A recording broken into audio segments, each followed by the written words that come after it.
समस्त सुधी पाठकों को श्री कृष्ण जन्माष्टमी की बहुत बहुत शुभकामनाएं। चलिए आज हम लोग बात करेंगे श्री कृष्ण भगवान के कुछ चमत्कारों के बारे में। भगवान सदैव हमारे साथ रहते हैं।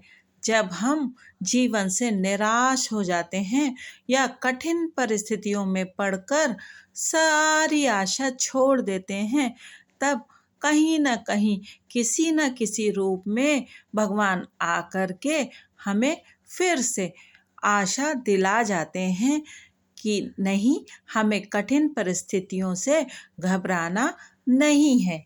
तो चलिए आज बात करते हैं श्री कृष्ण भगवान के चमत्कार की ऐसी ही कुछ घटनाओं के बारे में। ये घटनाएं मैं आपको पढ़कर सुना रही हूँ कल्याण के कृपानुभूति अंक से। तो जो पहली घटना है वो है श्री बांके बिहारी जी का कृपा प्रसाद। ये घटना वृंदावन से एक सज्जन ने लिख करके भेजी है। श्री वृंदावन धाम भगवान श्री कृष्ण की नित्य लीला स्थली है। यहाँ अप्रकट रूप से तो उनकी लीलाएं नित्य ही हुआ करती हैं, आज भी हो रही हैं। उनमें प्रवेशाधिकार तो किन्हीं विरले कृपा प्राप्त भक्त का है, किंतु जीवों को, माया मुग्ध जीवों को अपनी ओर आकृष्ट करने के लिए वे दयामय नंद नंदन कभी कभी अपनी किसी लीला का ऐसे रूप से प्रकाश करते हैं कि उनकी ओर आने वाले साधकों, भावुक भक्तों के हृदय में एक नवीन उत्साह जाग उठता है और वे दूने वेग से उनके पाद पद्मों की ओर लपक जाते हैं। चैत्र शुक्ल एकादशी को श्री वृंदावन में सभी मंदिरों में बड़ा उत्सव मनाया जाता है। कुछ वर्ष पहले की बात है, श्री बांके बिहारी जी का फूल डोल सजाया गया था। आज श्री बांके बिहारी जी मंदिर के अंतापुर से निकलकर जगमोहन में आ विराजते हैं। बड़ी सुंदर झांकी थी। दर्शनार्थियों की बेशुमार भीड़ थी। रोज की अपेक्षा आज कुछ देर से दर्शन के पट खुले थे और शयन का समय विलंब रखा गया था। रात्रि के 9 बजे थे। एक वृद्धा माता दर्शन कर रही थी और धीरे धीरे कोई पद गाती जा रही थी। इतने में ही किसी ने माता से कहा, अरे मैया, तेरी गैया छूट गई, जाए वा को बांध ही दे, नातर काऊ को मारेगी। माता को अब गाय की चिंता हो गई। वह श्री बिहारी जी से क्षमा प्रार्थना कर घर आई और अपनी गैया को बांध दिया।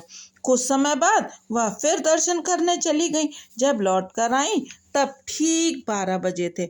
माता ने जाने क्यों 3 दिन से कुछ नहीं खाया था।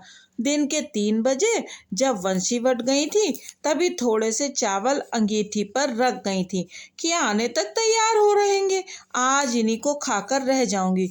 उन्हें ध्यान ही नहीं रहा था कि आज तो एकादशी है और एकादशी में चावल तो खाने नहीं है। लौटते समय जब उन्हें ध्यान आया तो उन्होंने सोचा कि चलो कोई बात नहीं, गाय को खिला दूंगी, और उन्होंने सारे चावल गाय को खिला दिए और आज भी भूखी रह गई। रात्रि को बिहारी जी की शयन आरती के बाद जब वो घर लौट कर आई, तब उनके साथ उनके आसपास पड़ोस की 2-4 और माताएं बहनें थीं। सब आकर स्वाभाविक ही माता के आंगन में खड़ी हो गईं और कुछ बातें करने लगी। उनके पीछे ही एक बालक जो बड़ा सुकुमार, कोई 10 वर्ष की अवस्था का होगा, आया। उसके शरीर पर सुंदर पीतांबर था। एक ही धोती को आधी पहने हुए और आधी को गले में लपेटे था। पैरों में आभूषणों के अलावा और कोई आभूषण नहीं पहने था। रंग सुंदर सांवला और घुंघराली अलकावली मुख के चारों ओर छिटक रही थी। उसके हाथ में एक बड़ा सा कुल्हड़ था जिसमें लगभग 1.25 सेर मिठाई थी और कुछ फल थे। बालक ने आते ही कहा, अरे मैया तू यहाँ को खाए ले, तो को भूख लगी होएगी, बिहारी जी ने तो को प्रसाद भेजियो है। बालक की तोतली और मधुर वाणी सुनते ही माता का मन प्रसन्न हो गया।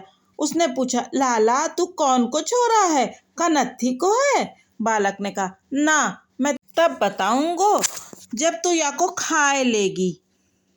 माता ने कहा, अरे लाला देख तो सही, मेरे हाथ गया की सानी सो बिगड़ रहे हैं, तू यहाँ को भीतर धर आवे, मैं हाथ धोकर माला फेर लूंगी तब खा लूंगी। बालक ने कहा, ना मैया माला पीछे कीजो, पहले या को खाए ले। माता ने फिर पूछा, लाला तू बतावे क्यों ना है, कौन को है? तब भी बालक चुप ही रहा। माता ने उसे फिर संकेत किया। तब वह मिठाई का कुल्हड़ भीतर एक ताक में रखाया। चलते चलते फिर कह गया, देख मैया वाको खाए लीजो। माता ने सोचा, मेरे बेटे ने कहा था कि माँ नत्थी का एक लड़का है, यदि वह किसी दिन हमारे यहाँ आवे तो उसे खाली हाथ मत लौटा देना, उसके हाथ में 1-2 रुपया रख देना। माता को अपने लड़के की कही हुई बात याद आ गई और वह घर से शीघ्र 2 रुपए निकालकर बालक को पुकारती हुई उसके पीछे चली।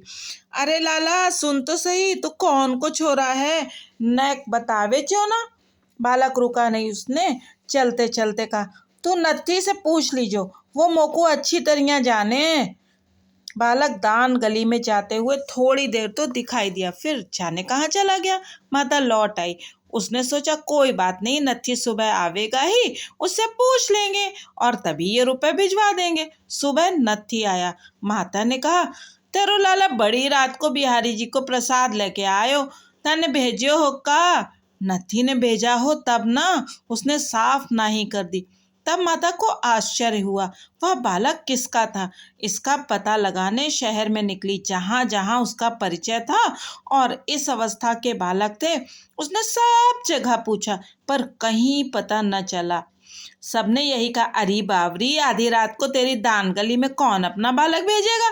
तू अब भी नहीं समझ पाई वो कौन था? बात धीरे धीरे सब और फैल गई। जो पड़ोसी ने माता के साथ आई थी उन्होंने कहा कि हमने बालक की मीठी तोतली बोली तो अवश्य सुनी, पर उसे देखा नहीं कैसा था, यद्यपि हम सभी वहां उपस्थित थी। बालक के दिए हुए प्रसाद में से फल तो माता ने रात्रि को ही खा लिए थे, मिठाई रखी थी उसे तो लोगों ने लिया ही, पर वह मिट्टी का कुल्हड़ भी न बचा। भावुक भक्तों ने उसके टुकड़े टुकड़े करके खा लिए। जो लोग दर्शन करने जाते हैं उनसे भी माता बताते बताते विहल हो जाती हैं। माता जी के भजन, सरलता और भगवत प्रेम को देखकर यह बात कोई आश्चर्य की नहीं जान पड़ती। एक कृपा पात्र। तो देखिए, ऐसे करते हैं दया बिहारी जी अपने भक्तों पर। श्री सोमदत्त जी पाठक के द्वारा बताया गया उनका अनुभव सुनते हैं। आज से कई वर्ष पूर्व मैं अपने पुत्र के पास पनवेल मुंबई गया हुआ था। बेटे ने महाबलेश्वर घूम आने के लिए कहा और वहां अपने मित्र को फोन कर दिया कि पिताजी को घुमा देना। सीएसटी स्टेशन पर पंढरपुर फास्ट पैसेंजर खड़ी देख मेरे मन में अचानक पंढरपुर जाने की तीव्र इच्छा हुई। मेरे मन में बिट्ठल बिट्ठल गूंजने लगा और मैं टिकट लेकर गाड़ी में सवार हो दूसरे दिन सुबह पंढरपुर पहुंच गया। स्टेशन से पैदल ही भीमा नदी के तट पर पहुंचा। घाट पर स्नान करने के बजाय धार के साथ साथ चलता हुआ काफी दूर निर्जन टूटे फूटे घाट पर पहुंचा तो वहां सुनसान देखकर सीढ़ियों पर बैठ गया। तभी अचानक कहीं से करीब 4 साल का बालक अपने से कुछ छोटी बालिका की अंगुली पकड़े सीढ़ियों पर चढ़ता दिखा। उन्हें देखते ही मेरे होश हवास खो गए। इतने सुंदर, स्वस्थ, मनोहारी बच्चे मैंने अपने जीवन में कभी नहीं देखे। वे दोनों मुझे देखकर मुस्कुराए। उनकी आंखों से आंखें मिलते ही मेरे ऊपर बेहोशी सी छा गई। कुछ देर बाद मोबाइल की घंटी सुनकर होश आया। देखा बेटे की कॉल थी। पिताजी आप कहाँ हैं? महाबलेश्वर नहीं पहुंचे? मेरा मित्र आपकी राह देख रहा है। मैंने कहा, मैं पंढरपुर में विट्ठल के दरबार में हूँ। सीढ़ियों से उठकर चारों ओर दूर दूर तक ढूंढा, कहीं कोई नहीं मिला। दूर कुछ लोग मिले, बोले, क्या खो गया है? मैंने सोचा सब मिल गया है।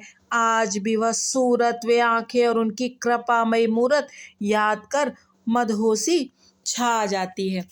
तो ये है भगवान की कृपा की कुछ घटनाएं। अब भगवान की छठी तक मैं रोज आपको ऐसी ही चमत्कारी घटनाएं सुनाऊंगी। और देखिए, भगवान पर से विश्वास कभी उठने मत दीजिएगा। भगवान सदैव हमारे साथ ही रहते हैं। बस वो तो लीला बिहारी हैं, लीला करते रहते हैं। कभी छुप जाते हैं और कभी सामने आकर के हमारे विश्वास को दृढ़ कर जाते हैं और हमें अंधकार में दीपक जला करके प्रकाश दे जाते हैं। अगर आपको ये वीडियो और इस चैनल के कंटेंट अच्छे लग रहे हैं तो कृपया लाइक और सब्सक्राइब अवश्य करिए। आपके लाइक करने से और सब्सक्राइब करने से मेरा उत्साहवर्धन तो होता ही है, साथ ही सनातन धर्म के प्रति आपकी आस्था का भी पता लगता है। बहुत बहुत धन्यवाद। जय श्री कृष्णा।